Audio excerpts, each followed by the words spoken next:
Je m'appelle Marie, j'ai 73 ans, et je viens vous raconter une histoire qui brûle encore dans mon âme, comme un feu inextinguible. L'enfer n'est pas un lieu lointain. C'est une prison construite dans les murs de votre propre maison, par ceux que vous aimez, ceux en qui vous avez confiance, et Pineville, Kentucky. Une petite ville oubliée de tous. J'ai vécu un cauchemar qui m'a volé mon enfance, ma dignité et presque mon avenir. Aujourd'hui, je brise le silence pour partager cette douleur, non pour me plaindre, mais pour crier au monde que l'on peut survivre, que l'on peut se relever, même après avoir été brisé par ceux qui auraient dû vous protéger. Si mon histoire vous touche, je vous en prie, laissez un like sur cette vidéo et commentez « Force à toi, Marie », pour montrer que vous êtes avec moi, que vous entendez ce cri du cœur. Dites-moi d'où vous venez. Partagez un mot sur votre propre histoire. Ensemble, nous pouvons faire entendre nos voix plus loin, pour que plus personne ne souffre en silence. À 15 ans, j'étais une fille pleine de rêves, avec des yeux qui brillaient encore d'espoir. Pineville était un endroit simple, presque figé dans le temps, où les cloches de l'église méthodiste appelèrent les fidèles chaque dimanche, où les femmes s'asseyaient sur leur porche pour tricoter et échanger des recettes, où les enfants couraient dans les rues poussiéreuses jusqu'à la nuit tombée. Notre maison était modeste, 3 pièces, un sol en terre battue, un poêle à bois qui noircissait les murs. Sur l'un d'eux, une image du dernier souper et un miroir fendu. Cadeau de mariage de ma mère, Rose, ma mère, une femme douce, belle même dans la maladie, était mon refuge. Elle luttait contre la tuberculose. Une sentence de mort à l'époque dans notre coin perdu où les médecins compétents étaient un luxe réservé aux riches. Chaque jour, je la voyais s'affaiblir, mais elle gardait ce sourire tendre, ses yeux pleins d'amour. Elle me disait toujours « Marie, tu seras institutrice, tu sortiras de cette vie, tu deviendras quelqu'un. » Elle économisait chaque centime gagné en vendant des confitures pour m'acheter des cahiers, refusant que je manque l'école, même quand elle avait besoin de moi à la maison. « L'éducation, c'est la seule chose qu'on ne peut pas te prendre, » répétait-elle, même lorsque ses tout la laissaient à bout de souffle. Mon père, Henri, était un homme respecté, ouvrier à la scierie, toujours en costume le dimanche à l'église. Aux yeux de tous, il était un pilier de la communauté, un homme droit, mais à la maison, il se transformait. Quand la tuberculose a emporté ma mère, quelque chose en lui s'est brisé, ou peut-être était-ce déjà cassé, caché sous un masque qu'il portait pour le monde. La nuit où ma mère est morte, il a pleuré, mais pas comme un homme en deuil. Ses yeux, froids comme la pierre d'une rivière, brillaient d'une lueur étrange, presque animale. La veillée funèbre se tenait chez nous, comme le voulait la coutume. Les voisins apportaient du café, des biscuits, des mots de réconfort qui ne réconfortaient en rien. Des bougies entouraient le cercueil simple, faisant danser des ombres sur les murs. L'odeur des couronnes de fleurs, douce et écœurante, emplissait la maison, et encore aujourd'hui, ce parfum me serre la poitrine comme un étau. C'est cette nuit-là, pendant que les voisins priaient pour l'âme de ma mère, que Henri m'a entraîné dans leur chambre, loin des regards. Il a fermé la porte à clé, et j'ai cru qu'il voulait un moment de silence pour pleurer ensemble. Mais son visage a changé, comme s'il n'était plus mon père, mais un étranger terrifiant. « Maintenant que ta mère est morte, tu vas prendre sa place », a-t-il murmuré d'une voix rauque, méconnaissable. Je n'ai pas compris tout de suite. Je pensais qu'il parlait des tâches ménagères, de la cuisine, du linge, des choses que j'aidais déjà ma mère à faire quand elle était trop faible. Mais il a ouvert l'armoire, a sorti la robe fleurie préférée de ma mère et me l'a jetée au visage. « Mais ça, tu es la femme de cette maison, maintenant. » Ses yeux n'étaient pas ceux d'un père, mais ceux d'un prédateur. J'ai reculé, le cœur battant, mais il m'a attrapé le bras, si fort que j'ai senti ses ongles s'enfoncer dans ma peau. Les gens à la veillée, « Papa, ils vont se demander où nous sommes. » Ai-je balbutié, espérant le ramener à la raison. Mais il a ricané. « Ils peuvent attendre. Ça ne peut pas. » dans cette chambre où ma mère venait de rendre son dernier souffle, avec son corps encore dans le salon entouré de prières. Mon père a détruit mon enfance. Il a couvert ma bouche de sa main calleuse quand j'ai essayé de crier, pendant que de l'autre côté de la porte, les voix étouffées des voisins récitaient le chapelet. Dehors, la pluie tombait, un crachin incessant, comme si le ciel pleurait avec moi. À l'intérieur, le temps s'était arrêté. J'ai senti mon âme se détacher de mon corps, comme si je flottais. Observant cette horreur de loin, c'était la seule façon de survivre à ce qu'il me faisait. Quand ce fut fini, il a rajusté ses vêtements comme si de rien n'était. « Tu es la rose de cette maison, maintenant. » a-t-il dit, « Et si tu parles, personne ne te croira. Ils diront que tu es folle, que la mort de ta mère t'a fait perdre la tête. » Il est retourné au salon, jouant le veuf éploré, recevant les condoléances avec un visage de circonstance, tandis que je restais là, tremblante, brisée, essayant de comprendre comment le monde pouvait continuer à tourner après ça. Dans le miroir, fendu, j'ai vu mon reflet, une fille aux yeux éteints, vidée de toute lumière, cette nuit-là, assise près du cercueil de ma mère. J'ai fait une promesse silencieuse. « Maman, je ne sais pas comment, mais je sortirai d'ici, et il paiera pour ce qu'il a fait. » Le lendemain, la ville entière s'est rassemblée pour l'enterrement. Le cimetière de Pineville, sur une colline boueuse, était un endroit simple, avec des croix en bois et quelques pierres tombales pour les plus aisés. La terre rouge, trempée par la pluie, tachait les chaussures des gens. Je ne pleurais plus, les larmes s'étaient taries, remplacées par une rage froide qui grandissait en moi. Personne n'a rien remarqué d'anormal. Les voisins étaient trop occupés à compatir, à boire leur café, à parler de l'injustice de la vie. Seule Madame Lila, une veuve d'une 60aine d'années qui vivait à côté, m'a regardé différemment, avec une lueur d'inquiétude dans ses yeux ridés. Plus tard, j'apprendrai qu'elle soupçonnait quelque chose, mais à ce moment-là, j'étais trop terrifiée pour parler. Et puis, il y avait Clara, une voisine médisante, toujours à l'affût des ragots. Cette femme, avec son chignon trop serré et son sourire hypocrite, a commencé à murmurer dans la ville que j'avais changé, que je portais les robes de ma mère comme une folle. Elle n'avait aucune idée de l'horreur que je vivais. Mais ces paroles cruelles, lancées sans réfléchir, m'ont humiliée, m'ont fait sentir comme une paria dans ma propre ville. Chaque chuchotement d'elle était comme un coup de poignard, ajoutant à ma honte et à ma colère. Comment pouvait-elle juger sans savoir? Comment la ville entière pouvait-elle fermer les yeux sur ma douleur? Trop occupée à admirer Henri, l'homme respectable. Les jours qui ont suivi l'enterrement ont été un enfer. Henri a commencé à m'appeler Rose, comme si j'étais ma mère réincarnée. Il m'a forcée à porter ses vêtements, à coiffer mes cheveux comme elle, à utiliser son vieux rouge à lèvres à moitié usé.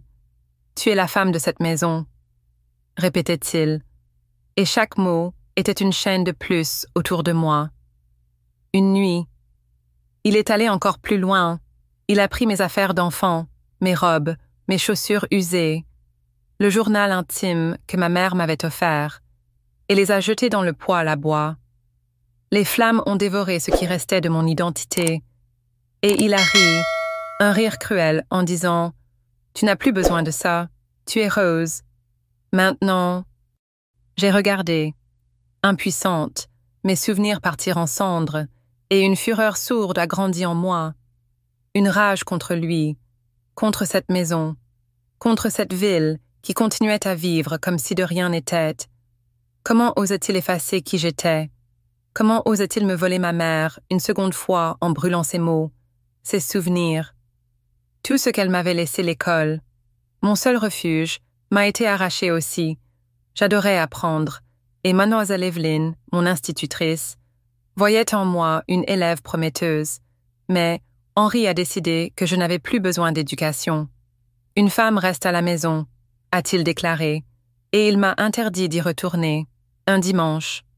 Mademoiselle Evelyn est venue chez nous, ses lunettes rondes glissant sur son nez, pour demander pourquoi je ne venais plus en classe. Marie est une fille brillante. Elle a un avenir. A-t-elle plaidé? Henri, avec son sourire de façade, a répondu. Depuis que ma Rose est partie, la petite doit s'occuper de la maison. L'éducation ne remplit pas les ventres vides. Il m'a regardé avec un avertissement dans les yeux, et j'ai baissé la tête, incapable de parler. Mademoiselle Evelyn a insisté, proposant même de me donner des cours après l'école, mais Henri l'a congédiée avec une politesse glaciale.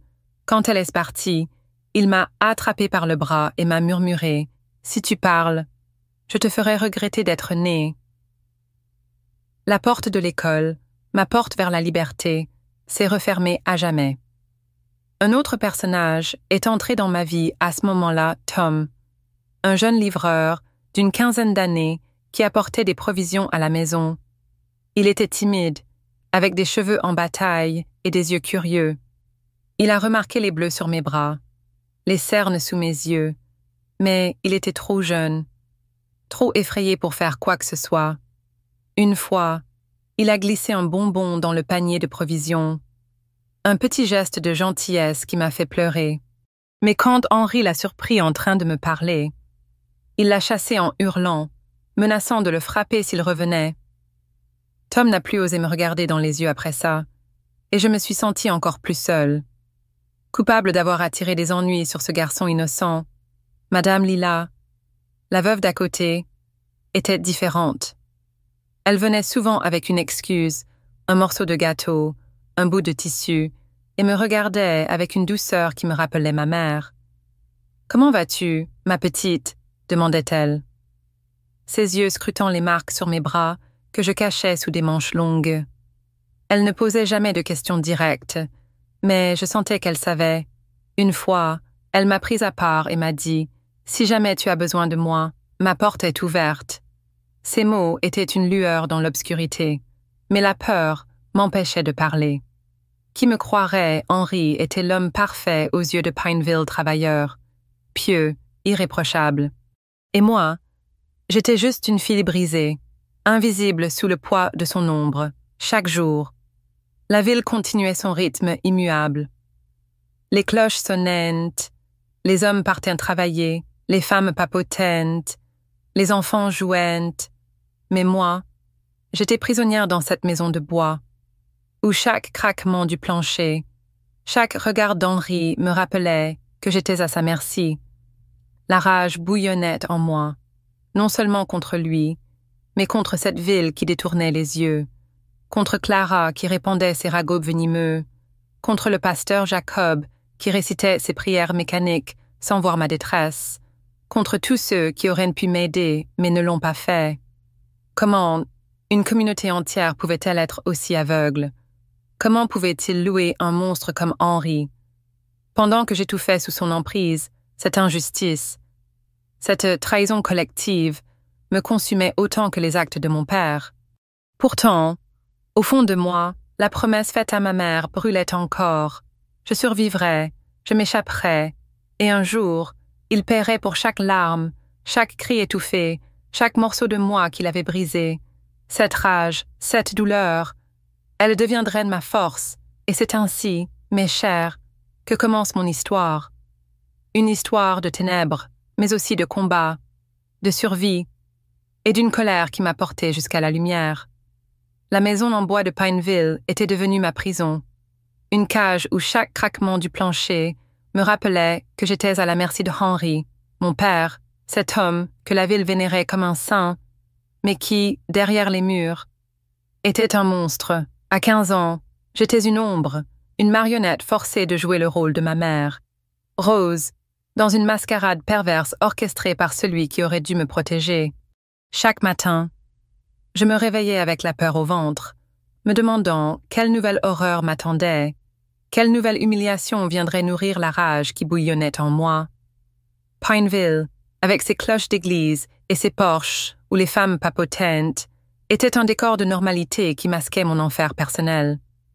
La ville entière semblait complice, aveugle à ma souffrance, Et cette indifférence collective attisait ma fureur. Comment pouvaient-ils tous ignorer ce qui se passait?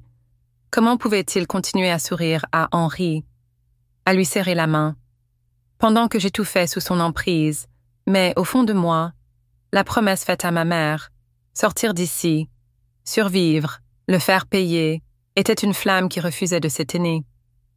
Et c'est dans cette flamme que je commençais à forger un plan, un chemin vers la liberté, malgré les chaînes qui se resserraient autour de moi.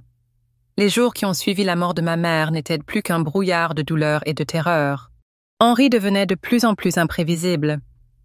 Son regard de pierre se teintant d'une lueur de plus en plus sombre, comme si la perte de ma mère avait libéré quelque chose de sauvage en lui. Il m'a interdit de retourner à l'école, arrachant brutalement mon dernier lien avec le monde extérieur. Une femme reste à la maison, grognait-il, sa voix lourde de mépris. J'avais supplié, pleuré, arguant que l'école était ma seule chance de devenir quelqu'un, comme ma mère l'avait rêvé pour moi, mais un jour, devant toute la ville rassemblée sur la place après l'office du dimanche, il m'a attrapé par le bras et m'a traîné jusqu'au centre de la foule. « Regardez-la, cette fille ingrate », a-t-il crié, sa voix tonnant comme celle d'un prédicateur. Elle pense qu'elle est trop bien pour sa propre maison, qu'elle n'a pas besoin d'obéir à son père. Les visages autour de moi se sont tournés, certains avec pitié, d'autres avec un amusement cruel. Clara, cette voisine médisante au chignon trop serré, a ricané, murmurant à qui voulait l'entendre. Elle se prend pour une princesse, à vouloir jouer les savantes. Ma honte était un poignard dans ma poitrine, et la rage montait. Non seulement contre Henri, mais contre ces gens qui me jugeaient, sans connaître la vérité, qui laissaient cet homme me briser publiquement, sans lever le petit doigt. Comment pouvait-il rester là, à hocher la tête comme si j'étais la coupable? Leur silence était une trahison, une complicité qui me donnait envie de hurler. À la maison, les choses empiraient. Henri buvait de plus en plus, ramenant parfois un de ses camarades de beuverie, un homme nommé Claude, un type aux yeux luisants et au sourire tordu. Une nuit, alors que j'apportais du café, Claude m'a regardé de haut en bas, ses lèvres s'étirant en un rictus. Elle ressemble vraiment à sa mère. Pas vrai, Henri. Une belle pièce, celle-là, a-t-il lâché, sa voix dégoulinante de sous-entendu. Henri a ri. Un rire gras qui m'a fait l'effet d'un coup de poing. Oh, elle apprend vite à être une bonne femme, a-t-il répondu, me tapant sur l'épaule comme si j'étais un objet. Une marchandise. J'ai baissé les yeux, tremblante, la rage bouillonnant dans mes veines. Comment osait-il? Comment mon propre père pouvait-il me réduire à cela? Me traiter comme une chose, et rire pendant que mon âme se désagrégeait. J'ai serré les poings si fort que mes ongles ont entaillé mes paumes, mais je n'ai rien dit. Parler, c'était risquer pire encore. Madame Lila, la veuve d'à côté, était mon seul refuge. Cette femme aux cheveux blancs et aux mains ridées par des années de labeur venait souvent, toujours avec une excuse, un morceau de tarte, une herbe pour le thé. Elle me regardait avec une tendresse qui me rappelait ma mère. Et parfois, elle glissait un livre dans son panier, un vieux roman ou un manuel scolaire. « Lis en cachette, ma petite », murmurait-elle. « Garde ton esprit vif. » Ces moments, volés dans l'obscurité de la nuit, étaient mes seules lueurs d'espoir. Je lisais à la lueur d'une bougie, cachée sous une couverture, les mots me transportant loin de cette maison maudite, mais même Lila ne pouvait pas tout voir. Tout savoir, elle posait des questions douces. « Ça va, Marie, tu sembles si fatiguée. » Je mentais, disant que c'était de chagrin. Mais je voyais dans ses yeux qu'elle soupçonnait quelque chose. Pourquoi ne pouvais-je pas parler? La peur me paralysait, peur qu'on ne me croie pas, peur que Henri me fasse payer, peur que même Lila, si bonne soit-elle, ne puisse rien contre un homme comme lui, adulé par tous. Tom, le jeune livreur, continuait de passer, toujours nerveux, évitant mon regard depuis qu'Henri l'avait menacé, mais parfois, il laissait un petit cadeau dans le panier, un crayon, un ruban, une pomme. Ces gestes étaient comme des gouttes d'eau dans un désert. Mais ils me brisaient le cœur, car ils me rappelaient que j'étais encore visible pour quelqu'un, même si ce quelqu'un était trop effrayé pour agir. Un jour, Henri l'a surpris en train de me tendre un morceau de tissu coloré. « Qu'est-ce que tu fais, petit morveux » a-t-il rugi, attrapant Tom par le col et le jetant au sol. « Tu crois que tu peux tourner autour de ma fille ?» Il a levé la main, et j'ai crié, me jetant devant Tom. « Papa, il n'a rien fait !» ai-je hurlé.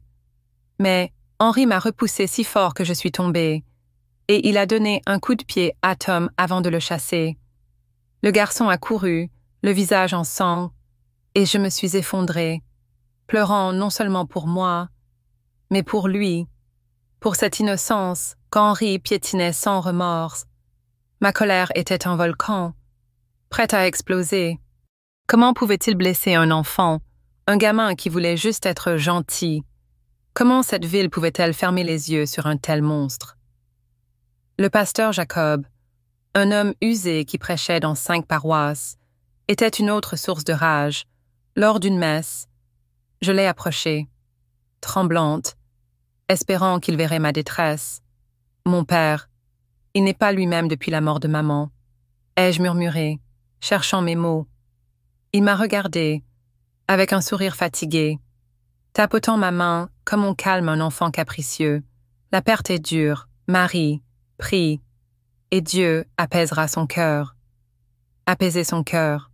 Cet homme, ce soi-disant guide spirituel, balayait ma douleur d'un revers de main, préférant protéger la réputation d'Henri, le bon paroissien, plutôt que d'écouter une fille en détresse. Son indifférence était un couteau dans ma poitrine, une preuve de plus que Pinville me tournait le dos. Comment un homme de foi pouvait-il être aussi aveugle? Comment pouvait-il choisir la commodité au lieu de la justice? Un jour, au marché hebdomadaire de Pinville, où les odeurs de beignets frits et de fruits mûrs emplissèrent l'air, j'ai rencontré Jacques, un jeune ouvrier qui travaillait à la construction de la nouvelle église. Il était différent, bronzé, avec des yeux clairs qui semblaient voir la vraie Marie. Pas la coquille vide que Henri avait faite de moi. Quand mon panier a failli tomber, il l'a rattrapé, souriant doucement. « Attention, mademoiselle », a-t-il dit, et pour la première fois depuis des mois, j'ai senti une chaleur humaine. Nous avons parlé, brièvement, et il m'a demandé « On se reverra ». Mon cœur voulait dire oui, mais la peur m'a figée. « C'est compliqué », ai-je murmuré avant de partir. Le laissant seul au milieu des étals, cette rencontre était une étincelle, un rappel qu'un autre monde existait, mais elle a vite tourné au cauchemar. Henri l'a appris. Quelqu'un, probablement Clara, avec son venin habituel, lui a dit qu'on m'avait vu parler à un garçon. Ce soir-là, il est rentré tôt, une bouteille de whisky à moitié vide à la main, les yeux injectés de sang. « Où étais-tu » a-t-il grondé, sa voix tremblante de rage. J'ai montré le panier. « Au marché, papa, pour acheter des légumes. » Mais il a saisi mon bras, ses doigts s'enfonçant comme des griffes. « Avec qui parlais-tu, ce garçon ? Hein, tu crois que tu peux te moquer de moi ?» J'ai nié, terrifiée. Mais il ne m'écoutait pas. Il m'a traîné dans la remise à outils, un réduit sombre et poussiéreux à l'arrière de la maison, et m'a enfermé là-dedans. « Tu resteras là jusqu'à ce que tu apprennes ta place », a-t-il crié. Claquant la porte, pendant 3 jours, j'ai été prisonnière dans cette cage étouffante, sans nourriture, avec à peine un seau d'eau. L'obscurité m'étouffait. Les murs semblaient se refermer sur moi. J'entendais Henri marcher dehors, briser des objets dans ses accès de fureur, et je me demandais si j'allais mourir là, oubliée de tous. La rage montait, plus forte que la peur. Comment un père pouvait-il faire ça à sa propre fille? Comment pouvait-il me traiter comme un animal, pendant que la ville continuait à le saluer comme un homme honorable? Et où étaient-ils tous? Clara, le pasteur Jacob, les voisins qui buvaient de leur café et parlaient du temps. Leur silence était une trahison aussi cruelle que les actes d'Henri, mais dans cette remise, seule avec ma douleur, Je repensais à ma mère, à ses mots, l'éducation. C'est la seule chose qu'on ne peut pas te prendre. Même affamée, épuisée, je me raccrochais à cette promesse.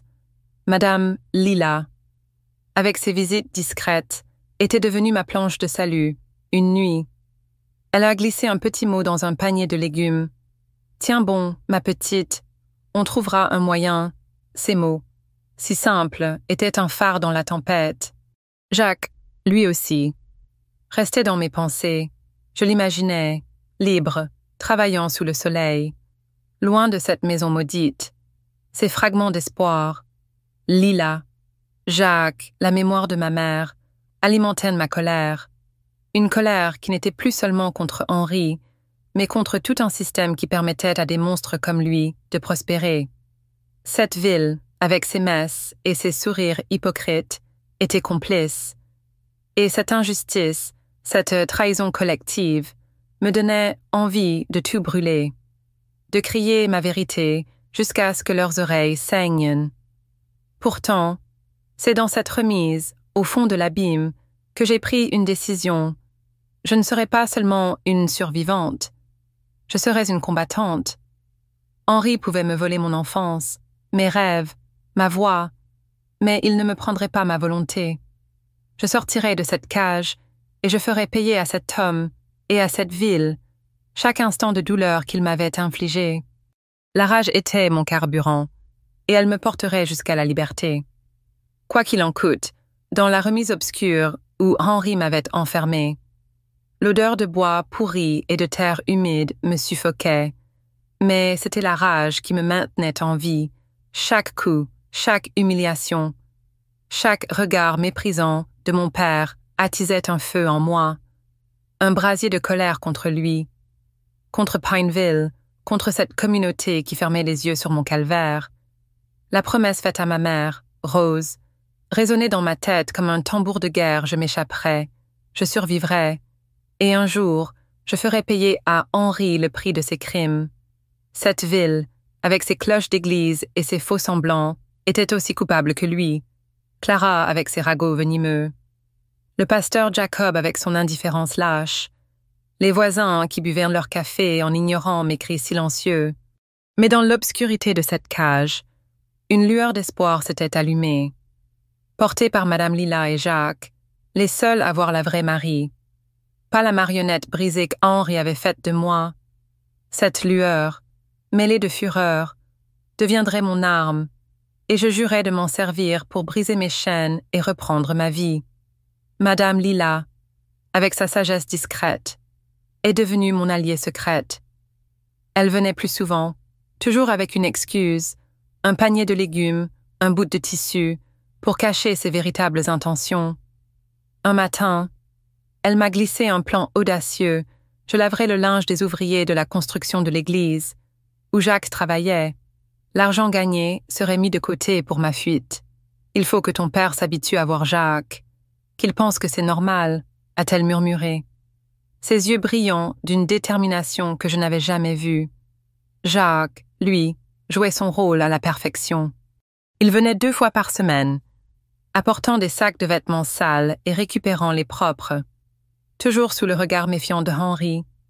Au début, mon père restait là, surveillant chaque mot, chaque geste, mais avec le temps, il s'est relâché, convaincu que Jacques n'était qu'un ouvrier inoffensif. Ces brefs moments où nous étions seuls, Jacques et moi, étaient des éclats de lumière. Il me glissait un sourire, un mot d'encouragement. « Tiens bon, Marie, on va y arriver. » Ces instants, si courts soient-ils, me rappelaient qu'un monde existait au-delà de ces murs, un monde où je pourrais être libre, mais la peur ne me quittait jamais, la peur qu'Henri découvre tout, qu'il déchaîne sa fureur non seulement sur moi, mais sur Jacques et Lila aussi. La rage montait encore plus fort à cause de Clara.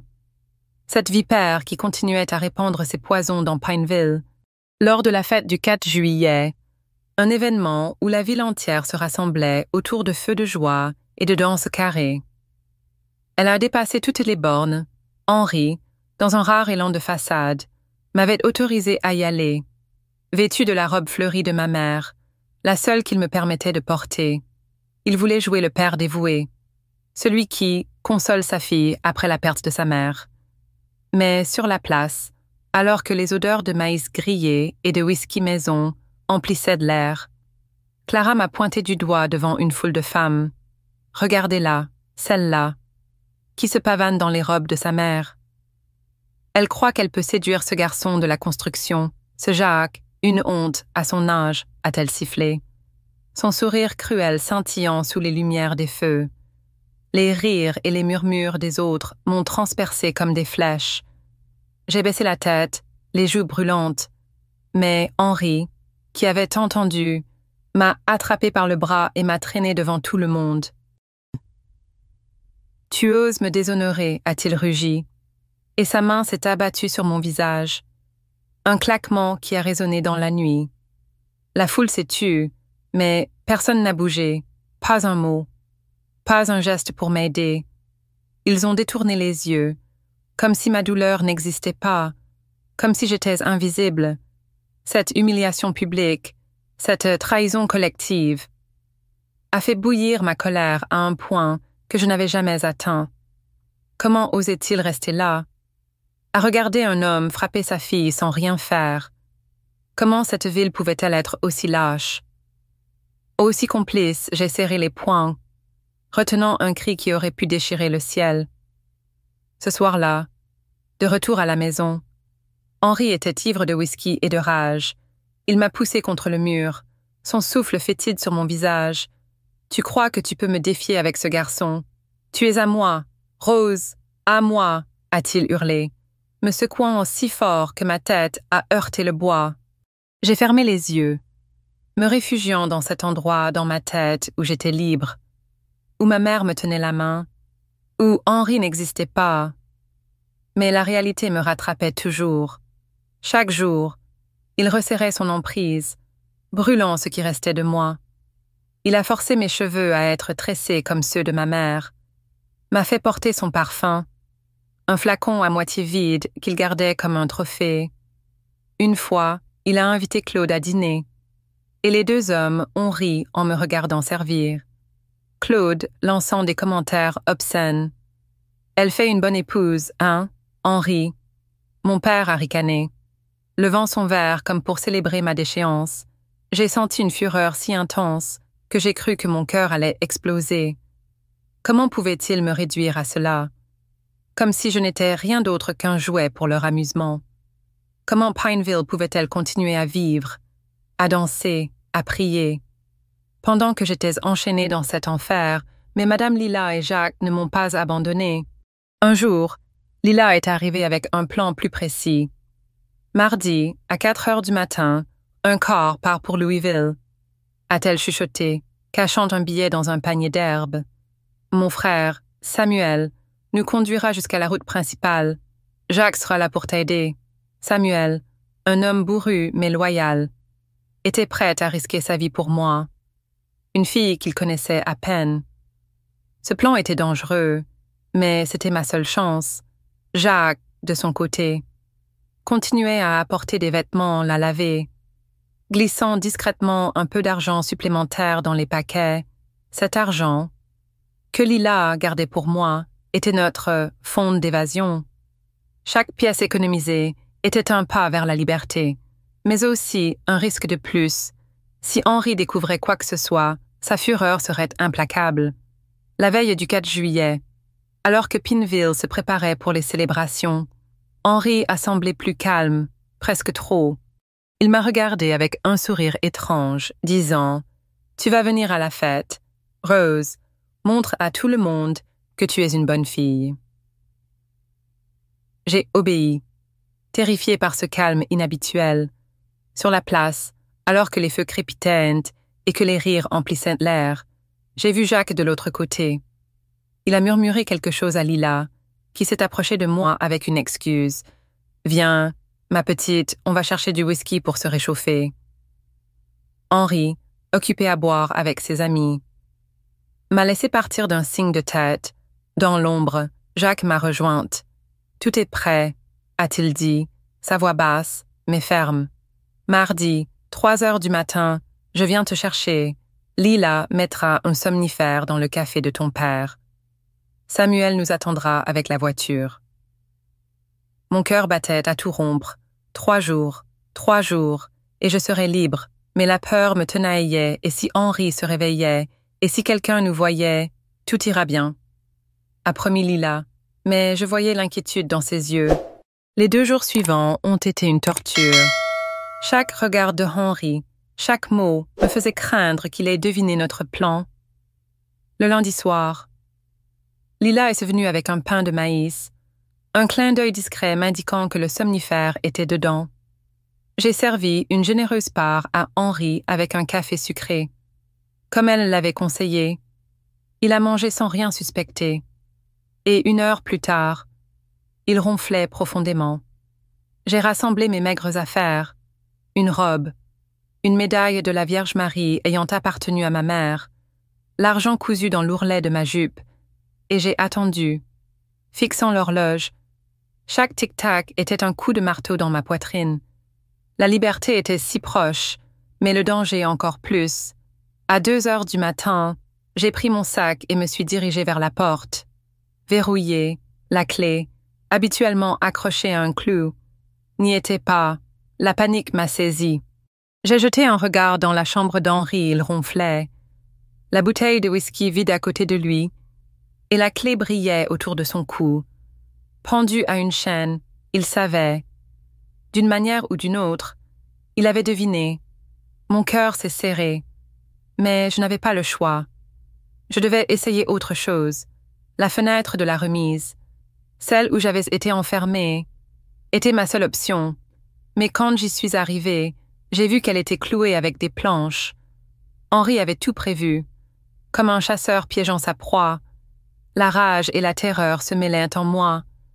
Étais-je condamnée à rester dans cette cage pour toujours?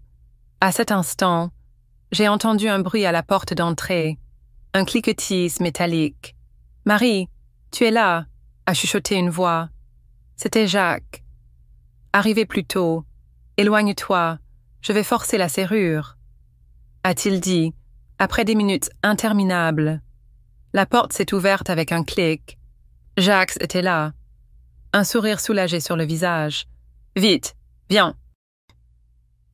Mais alors que nous sortions, un cri a déchiré la nuit. « Marie !» Henri s'était réveillé. Le somnifère n'avait pas suffi. Nous avons couru. Traversant le jardin, passant entre les plants de maïs, jusqu'à la clôture arrière. Samuel attendait dans une vieille voiture, moteur allumé, phares éteints. « Montez !» a-t-il crié. Nous nous sommes engouffrés à l'arrière, mais j'ai regardé en arrière et vu Henri apparaître, un couteau de chasse scintillant sous la lune. « Marie, tu ne m'échapperas pas !» a-t-il hurlé. Courant vers nous, Samuel a écrasé l'accélérateur, la voiture bondissant sur la route de terre. Un bruit métallique a retenti. Henri avait lancé le couteau, qui s'est planté dans le coffre. Jacques m'a poussé au sol, me couvrant de son corps. « Reste baissé !» a crié Lila, qui était à l'avant avec Samuel. La voiture a filé, laissant Pineville derrière nous. Mais l'image de Henri, couteau à la main, gravée dans mon esprit, alimentait ma rage. Comment un homme pouvait-il traquer sa propre fille comme une bête? Comment avais-je pu naître d'un tel monstre? Nous avons roulé des heures jusqu'à une ville plus grande, où un car pour Louisville m'attendait. À la gare, Lila m'a serré dans ses bras, ses yeux pleins de larmes. « Tu es comme une rivière, Marie, » a-t-elle dit, parfois calme, parfois tumultueuse, mais toujours en mouvement. Ne regarde jamais en arrière. Jacques m'a donné un petit médaillon avec une prière à Saint-Benoît, protecteur contre le mal. « Je te rejoindrai à Louisville », a-t-il promis, m'embrassant rapidement avant que je monte dans le car. Assise à la fenêtre, regardant la silhouette de Lila et Jacques s'éloigner. J'ai senti un mélange de liberté et de peur. J'étais libre, mais à quel prix Pineville m'avait trahi. Henri m'avait brisé, et la route devant moi était incertaine. À Louisville, la sœur de Lila, Madame Thérèse, m'a accueillie dans son petit appartement. Elle m'a aidé à obtenir des papiers, à m'inscrire à l'école du soir, à trouver un travail de femme de ménage. Chaque pas était une victoire, mais la peur ne me quittait pas. Des années plus tard, j'ai appris qu'Henri m'avait retrouvée. Il est venu à Louisville, plus vieux, ravagé par l'alcool, mais toujours avec ses yeux de prédateur. Il a frappé à ma porte, criant mon nom, disant qu'il voulait parler, qu'il avait changé. Mais je connaissais ses mensonges. Mon mari, Jean, un homme bon que j'avais rencontré dans un magasin de tissus, m'a soutenu. Ensemble, nous sommes allés à la police et j'ai tout raconté, chaque horreur, chaque abus. Henri a été arrêté, mais quelques jours plus tard, il s'est pendu dans sa cellule. Je n'ai ressenti ni joie ni soulagement, seulement un vide étrange, comme si une partie de mon passé s'était effacée sans me rendre entière.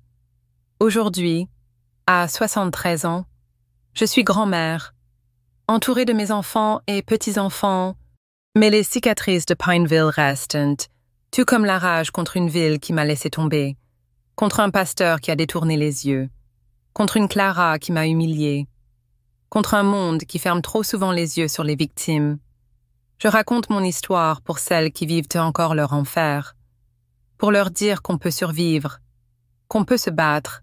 Si vous entendez ce cri, soyez la Lila, le Jacques, le Samuel de quelqu'un, tendez la main. Et si mon histoire vous a touché, laissez un like et commentez « Force à toi, Marie ». Ensemble, faisons entendre nos voix pour que plus personne ne souffre dans l'ombre. L'histoire de Marie. Une femme de 73 ans, ayant survécu à un cauchemar d'abus et de trahison dans la petite ville de Pineville, Kentucky, est un récit poignant qui secoue l'âme et réveille une profonde indignation. En tant que spectateur, plongé dans ce témoignage, c'est comme plonger dans un abîme de douleur, où la rage contre l'injustice se mêle à l'admiration pour la résilience humaine. En France, où la valeur de la justice sociale et de la solidarité est profondément ancrée dans notre culture, cette histoire résonne comme un appel à l'introspection et à l'action. Elle nous pousse à examiner nos propres comportements, nos silences et notre responsabilité collective face à la souffrance des autres. À travers l'analyse de cette histoire, nous pouvons tirer des leçons précieuses, applicables à notre quotidien, pour construire une société plus empathique et vigilante. Tout d'abord, l'histoire de Marie met en lumière une vérité brutale. L'enfer peut se cacher derrière les façades les plus respectables. Henri, son père, était un homme admiré par sa communauté, un ouvrier pieux et respecté.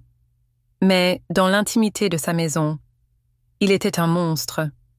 Cette duplicité nous rappelle une leçon essentielle: ne jamais juger quelqu'un uniquement sur son apparence ou sa réputation publique.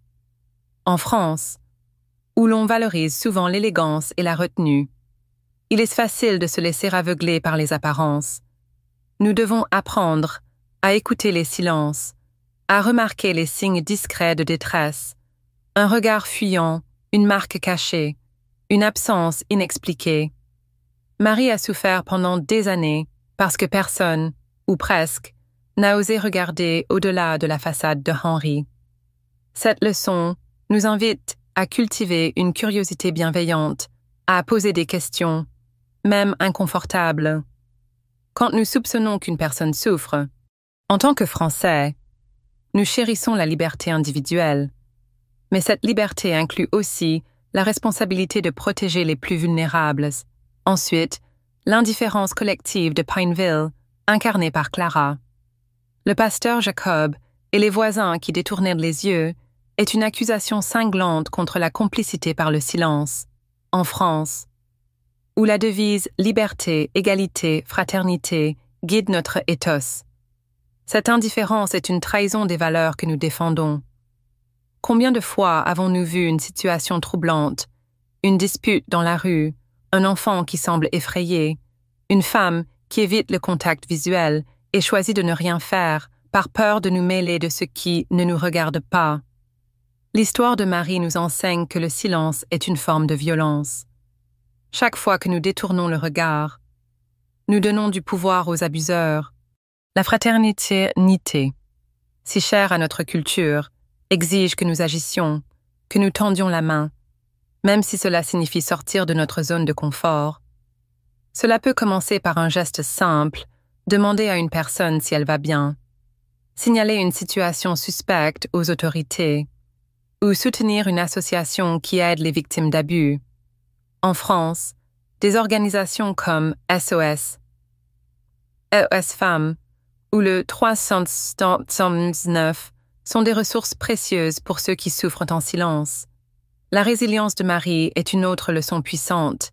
Malgré les horreurs qu'elle a endurées, elle a trouvé la force de s'échapper, de reconstruire sa vie à Louisville et de devenir une grand-mère aimante. Cette capacité à se relever, à transformer la douleur en force, reflète l'esprit de persévérance célébré dans la culture française, où des figures comme Jeanne d'Arc ou Simone Veil incarnent le courage face à l'adversité. Pour nous, cela signifie que, même dans les moments les plus sombres, il est possible de trouver un chemin vers la lumière. Appliqué à notre vie quotidienne, cela nous encourage à ne jamais abandonner. Que ce soit face à des épreuves personnelles ou à des injustices sociales, si nous faisons face à des défis, un échec professionnel, une perte personnelle ou une lutte contre l'injustice, l'histoire de Marie nous rappelle que chaque pas, même petit, compte. Elle nous inspire à chercher du soutien, que ce soit auprès d'amis, de la famille ou de professionnels, et à persévérer pour construire une vie meilleure. Enfin, l'histoire met en évidence l'importance des alliés comme Madame Lila, Jacques et Samuel, qui ont risqué leur propre sécurité pour aider Marie. Leur courage nous rappelle que chacun de nous peut être un phare pour quelqu'un dans l'obscurité. En France, où la solidarité est une valeur fondamentale, nous pouvons appliquer cette leçon en étant attentifs à ceux qui nous entourent. Cela peut être aussi simple que d'écouter un collègue en détresse, d'offrir un café à un voisin isolé, ou de s'impliquer dans une association locale. Être un allié, c'est refuser de rester passif, c'est choisir d'agir avec compassion et détermination, comme Lila l'a fait en cachant l'argent de Marie, ou comme Jacques en forçant la serrure pour la libérer. En conclusion, l'histoire de Marie est un cri de rage et d'espoir, un rappel que l'injustice prospère dans le silence, mais que la résilience et la solidarité peuvent la vaincre. Elle nous enseigne à regarder au-delà des apparences, à briser le silence face à la souffrance, à persévérer malgré les épreuves et à être des alliés pour ceux qui en ont besoin. En tant que Français, nous portons en nous l'héritage d'une nation qui valorise la justice et la fraternité. Mettons ces valeurs en pratique chaque jour, dans nos gestes, nos paroles et nos actions. Si l'histoire de Marie vous a touché le cœur, si elle vous a inspiré ou indigné, je vous invite à laisser un like sur cette vidéo et à la partager avec vos proches pour que ce message de courage et de solidarité atteigne le plus grand nombre. Inscrivez-vous à la chaîne Récits de grands-parents pour ne pas manquer les prochaines histoires qui donnent une voix à ceux qui ont été réduits au silence. Et dans les commentaires, laissez un simple « Force à toi, Marie » pour montrer votre soutien et partager votre propre réflexion ou expérience. Ensemble, faisons entendre ces histoires pour que plus personne ne souffre dans l'ombre. Merci, du fond du cœur.